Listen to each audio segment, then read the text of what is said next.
माँ ये शब्द कहते ही हमारे मन में उसकी प्यार, करुणा और त्याग से भरी छवि दिखती है, क्योंकि किताबों में, फिल्मों में हमने यही देखा है।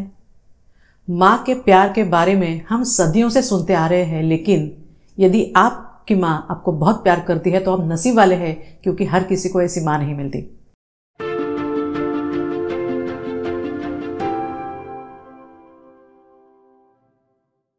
नमस्कार, साइकोलॉजी संडेज में मैं डॉक्टर अनुराधा हरकरे।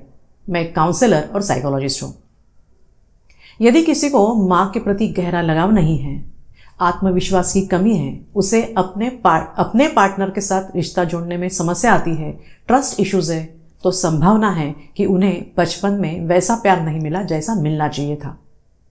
अब प्यार तो माँ बाप ही देते हैं, तो उनसे या स्पेशली माँ से प्यार नहीं मिला ऐसा कहना या माँ के बारे में कुछ कंप्लेंट्स करना सामाजिक रूप से स्वीकृत नहीं होता, क्योंकि माँ ऐसे कर ही नहीं सकती, ऐसी ही मान्यता है। और फिर ऐसी जब समस्या आती है तो उस सब का ब्लेम बच्चे खुद पर लेते हैं। बच्चों की पर्सनालिटी पर माँ के साथ बने रिश्ते का असर बहुत ज़्यादा होता है। माँ बेटी के रिश्तों पर रिसर्च करने वाले ये बताते हैं कि यह रिश्ता अच्छा ना होने के कारण अलग अलग हो सकते हैं। जैसे कभी माँ का अपना बचपन समस्याग्रस्त होता है, कभी उसे मायके से सहयोग नहीं मिलता, कभी पति से स्नेह नहीं होता, कभी ससुराल वाले परेशान करते हैं, तो कभी उसने बेटी पैदा की, इसके कारण उसे ताने मारे जाते हैं। तब इन सब बातों का फ्रस्ट्रेशन जाने अनजाने माँ उस लड़की पर, मतलब बेटी पर ही निकालती है। और ऐसी लाखों लड़कियां, महिलाएं हैं जिनका अपने माँ के साथ रिश्ता भावनात्मक रूप से उन्हें कमजोर बनाता है।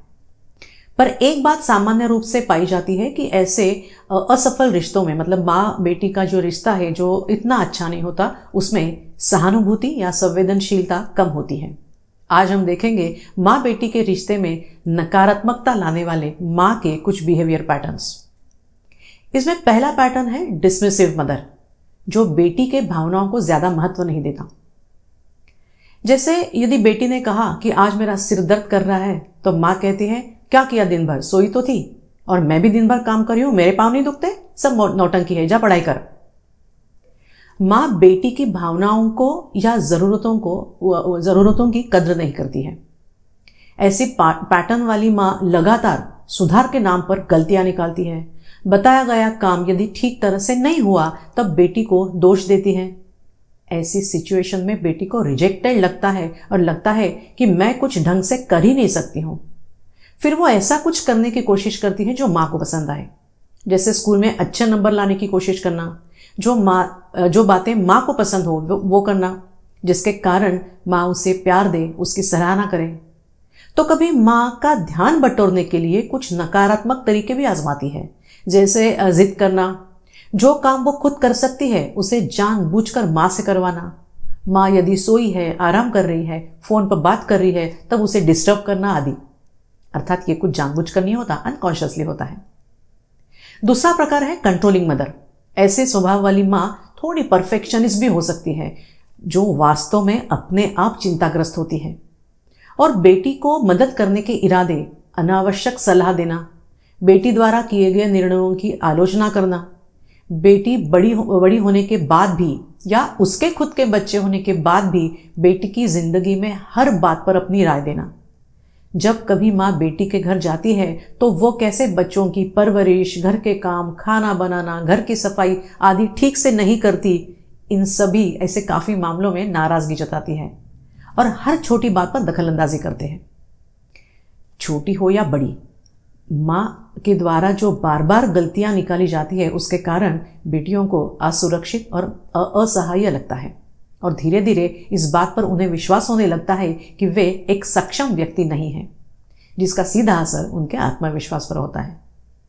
तीसरा पैटर्न है माँ का बेटी के लिए भावनिक स्तर पर उपलब्ध ना होना। इस तरह का व्यवहार करने वाली माँ अपने बेटियों के लिए भावनात्मक रूप से उपलब्ध नहीं होती। मतलब जब बेटी को कुछ बताना हो तब अब मुझे टाइम नहीं है, ऐसा कहकर उसकी भावनाओं को समझने में वो असफल होती है। ऐसे स्वभाव वाली माँ को यह एहसास नहीं होता कि केवल शिशु अवस्था में नहीं, पर बेटी को बाद में भी, बड़ी होने के बाद में भी गले लगाना, लाड़ प्यार करना भी आवश्यक होता है, न कि केवल जैविक जरूरतों को पूरा करना। फिर यह सवाल बेटी के मन में आता है कि उसकी माँ उसके साथ वैसा प्यार क्यों नहीं करती जिस तरह उसकी बाकी दोस्तों की माँ करती है, और उसे लगता है कि शायद वह खुद ही उसकी माँ की प्यार के लायक नहीं है। ऐसी हालत में बेटी यदि भावनात्मक रूप से कहीं ना कहीं असंतुष्ट रहती है तो उसमें नया क्या। भावनिक दृष्टि से कमजोर और चिंतित वो होने लगती है, और ऐसे विचार दुर्भाग्य से बेटी के पूरे जीवन में, रिश्तों में, करियर में प्रभाव डालते हैं, नकारात्मक प्रभाव डालते हैं। माँ के इस नकारात्मक बिहेवियर का और एक पैटर्न है जिसमें बेटी को ही अपने माँ की माँ बनना पड़ता है, क्योंकि खुद माँ की ही कुछ साइकोलॉजिकल नीड्स होती है जो बुरी नहीं होती।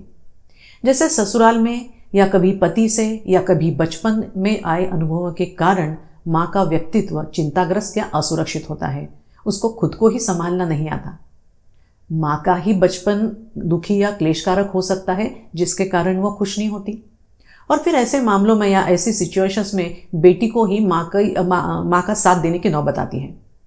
माँ जब अपना मन बेटी के पास हल्का करती है, रोती है, तब बेटी ही माँ को सांत्वना देती है। कम उम्र में समझदार होने की ये भूमिका निभाते निभाते बेटी खुद मानसिक और भावनिक स्वास्थ्य अपना ठीक नहीं रख पाती। ऐसी स्थिति ज़्यादातर तब देखने को मिलती है जब उसकी माँ का विवाह, मतलब बेटी के माँ का विवाह कम उम्र में हुआ हो, उसको अपनी भावनाओं पर नियंत्रण करना या नियंत्रण उसका कम होता है, या उससे कहीं डिप्रेशन, एंग्जाइटी जैसी भी प्रॉब्लम्स होती है। तो ये ऐसे और भी कुछ बिहेवियर पैटर्न्स है जो इस माँ बेटी के रिश्ते में खटास डालते हैं। अब ये सुनकर किसी को लगेगा कि क्या माँ ऐसा बर्ताव सिर्फ बेटियों के साथ ही करती है, बेटों से नहीं? तो ऐसा बिल्कुल भी नहीं है। पर जैसे बच्चे बड़े होते हैं तो आमतौर पर लड़के, मतलब बेटे, ज़्यादातर बाहर समय बिताते हैं और लड़कियां घर पर अपने मम्मी के इर्द गिर्द ज़्यादा घूमती हैं। इसलिए बेटियों पे माँ के व्यक्तित्व का प्रभाव ज़्यादा दिखता है। पर माँ बेटी के इस रिश्ते में सिर्फ माँ का ही हाथ नहीं होता ये रिश्ता नकारात्मक बनाने के लिए, क्योंकि उसमें बेटियों का भी कितना योगदान होता है, पर हम ये अगले हफ्ते देखेंगे। पर यदि किसी की माँ को ऐसे लगता है कि वो शायद इस तरीके से बिहेव करती है या ऐसे कभी उसने किया होगा, या कोई बेटी ऐसे अनुभव से गुजरती है, तो उन्हें साइकोलॉजिस्ट या काउंसलर की सलाह लेने की ज़रूरत है, क्योंकि परिवार की एक व्यक्ति का बर्ताव पूरे घर का माहौल बिगाड़ता है। यदि आज के एपिसोड से माँ बेटी के रिश्ते में कुछ नई जानकारी मिली है तो कमेंट बॉक्स में ज़रूर लिखें, और यह जानकारी यदि अच्छी लगती है तो इस चैनल के बारे में दूसरों को बताएं। So stay tuned and thanks for watching.